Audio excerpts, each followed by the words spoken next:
Mi amigo querido, en este estudio veremos la importancia de darle un fundamento bíblico a cualquier experiencia de reavivamiento que surge en la iglesia. Porque la verdad es que el ser humano es muy deslumbrado por las cosas espectaculares, por lo que brilla, por las luces. Mira, cuando el Señor buscaba un rey para Israel en los tiempos de Samuel, Él definió muy bien la debilidad humana al respecto de dejarse impresionar por lo que es bonito. Aquí en Primera de Samuel, capítulo 16, versículo 7, dice lo siguiente: no mires a su parecer, ni a lo grande de su estatura, porque yo lo desecho, porque Jehová no mira lo que mira el hombre, pues el hombre mira lo que está delante de sus ojos, pero Jehová mira el corazón. Bueno, con el reavivamiento puede suceder algo parecido. El ser humano puede dejarse impresionar por las exterioridades. Gente llorando, cantando, con los ojos cerrados, las manos levantadas, milagros, cosas espectaculares, en fin. Cualquiera que mira una iglesia así puede pensar, oh, mira, el reavivamiento está llegando. Ahora, estas cosas en realidad no son malas en sí, pero puede ser el barniz deslumbrante de un falso reavivamiento. ¿Cómo sabremos entonces en qué consiste un reavivamiento auténtico, genuino? Jesús respondió a esta pregunta al decir lo que está registrado aquí en San Juan, capítulo 6, versículo 33. Mira, el Espíritu es el que da vida. La carne para nada aprovecha. Las palabras que yo os he hablado son espíritu y son vida. Dime una cosa, ¿quién es el que da vida? El Espíritu. ¿Quién hace cosas que para nada aprovechan? La carne. ¿Y cómo trae vida el Espíritu? Jesús dice, las palabras que yo he hablado son espíritu y son vida. Mi amado, esto es algo que no podemos olvidar. El Espíritu jamás te llevará a donde la palabra de Dios no te lleve. Al contrario, el Espíritu te llevará siempre a la palabra de Dios. El fundamento de todo verdadero reavivamiento es la palabra de Dios, no son las emociones, no son los sentimientos. Una iglesia que canta emocionada, mas no obedece la palabra de Dios, no vive una experiencia genuina de arrepentimiento. Pero una iglesia obediente a la palabra puede perfectamente levantar las manos al cielo y cantar emocionada. ¿Entiendes lo que estoy queriendo decir? La segunda parte de este estudio nos lleva a hablar de Jesús. Conocer a Jesús es todo. No lo digo yo, lo dijo el Señor Jesús en su oración intercesora que está registrada en San Juan capítulo 17, versículo 3. Dice así: y esta es la vida eterna, que te conozcan a ti, el único Dios verdadero, y a Jesucristo a quien has enviado. Solo que el conocer a Jesús no es una experiencia romántica y teórica. Solo hay 3 maneras de conocer a Jesús: orando, estudiando la palabra de Dios y testificando. En esta oportunidad quiero enfatizar el estudio de la palabra de Dios.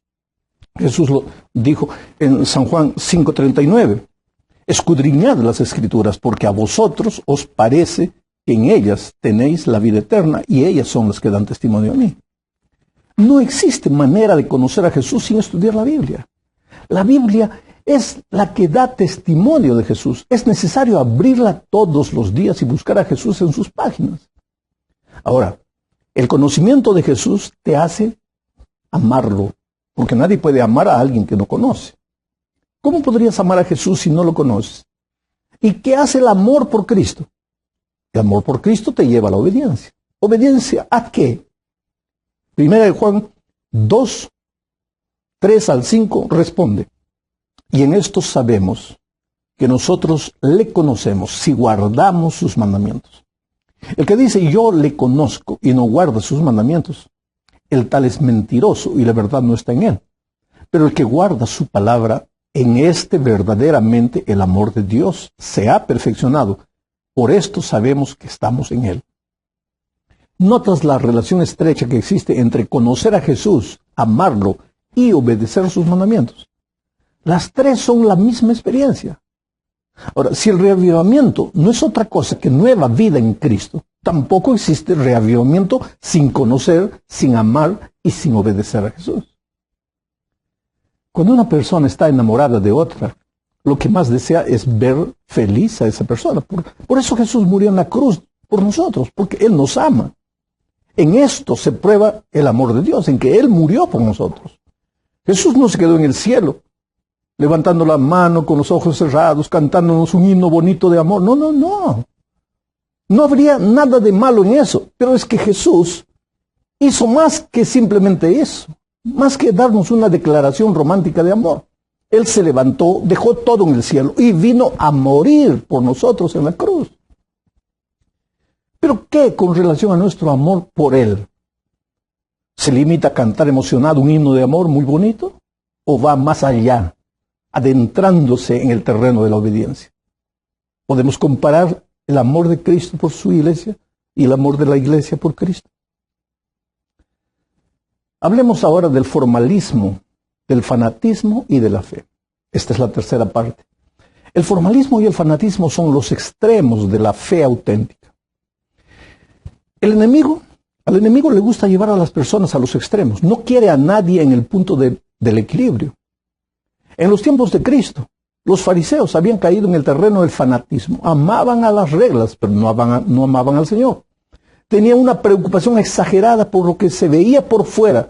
¿Qué dirán los otros? ¿Qué pensarán? Somos el pueblo de Dios y tenemos que ser ejemplo. Pero Jesús les dijo lo que está registrado en Lucas 11:39. Ahora bien, vosotros los fariseos limpiáis lo de fuera del vaso y del plato, pero por dentro estáis llenos de rapacidad y de maldad. El problema de los fariseos tal vez no fuese la exagerada preocupación con los detalles exteriores. Creo que el aspecto exterior de una persona es importante. El problema de los fariseos era que no le daban la misma importancia a lo que iba por dentro. Su vida exterior no era el reflejo de su vida interior. Habían caído en el terreno del fanatismo hipócrita. Ahora, el otro extremo es el peligro de nuestros días. Creer que la gracia de Jesús nos salva y que la conducta cristiana no tiene la mínima importancia. Vivir en el pecado creyendo que la gracia de Cristo es la sábana que esconde todo.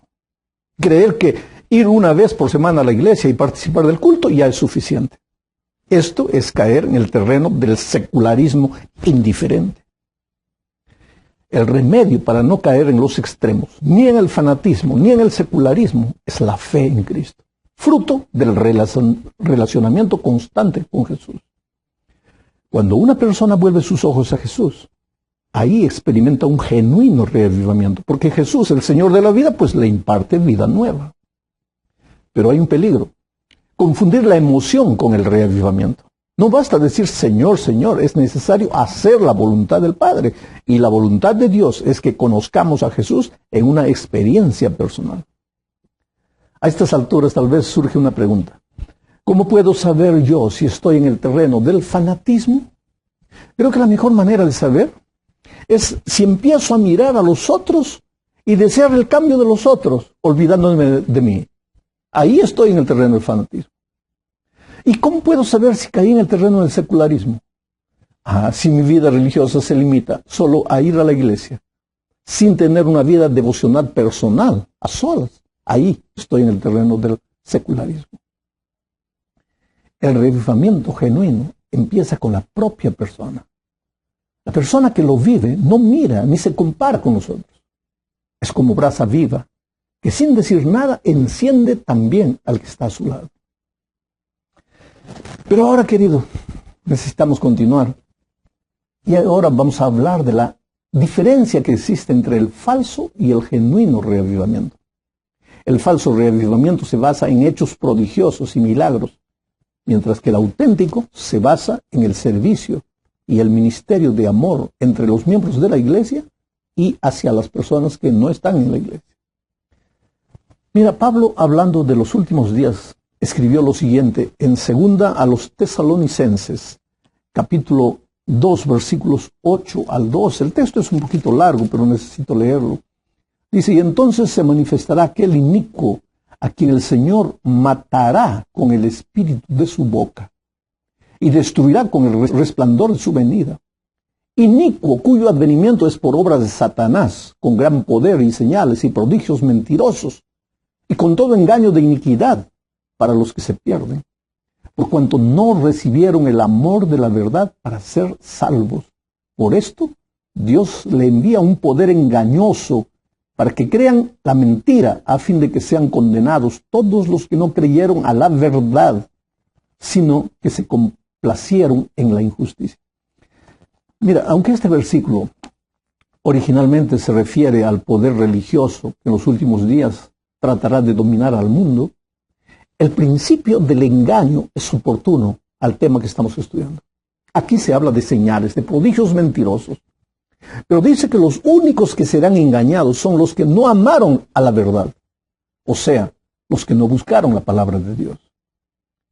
Mucha gente hoy se pregunta, si no podemos confiar demasiado en los milagros, ¿por qué Jesús entonces hizo tantos milagros? La respuesta es simple.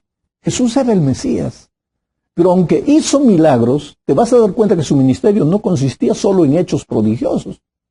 Su ministerio tenía como foco principal la salvación del alma y no solo la salvación del cuerpo. Muchos lo siguieron por causa de los milagros. ¿Y dónde estuvo esa gente el día en que él fue crucificado? Todos lo abandonaron. Pues ese es el resultado de fundamentar la fe apenas en hechos milagrosos.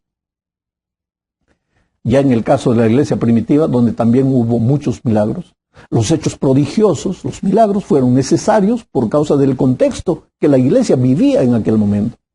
La iglesia estaba naciendo. Los milagros eran herramientas que Dios le daba a la iglesia primitiva para despertar la atención del pueblo. Hoy también pueden suceder milagros. Los milagros no son malos. Dios es un Dios de milagros. El problema es creer que los milagros son evidencia de un reavivamiento, cuando no lo son. La verdadera evidencia es la vida transformada, la vida misionera, la vida dedicada de cada miembro. Bueno, llegamos al fin de este estudio hablando de la diferencia entre los frutos y los dones del Espíritu Santo. Cuando una persona recibe a Cristo o es reavivada, los frutos aparecen de manera natural en esa vida. Jesús dijo eso aquí en San Juan capítulo 15, versículo 5. Yo soy la vid, vosotros los pámpanos. El que permanece en mí y yo en él, lleva mucho fruto, porque separados de mí nada podéis hacer. Mucho fruto. ¿Qué frutos son esos?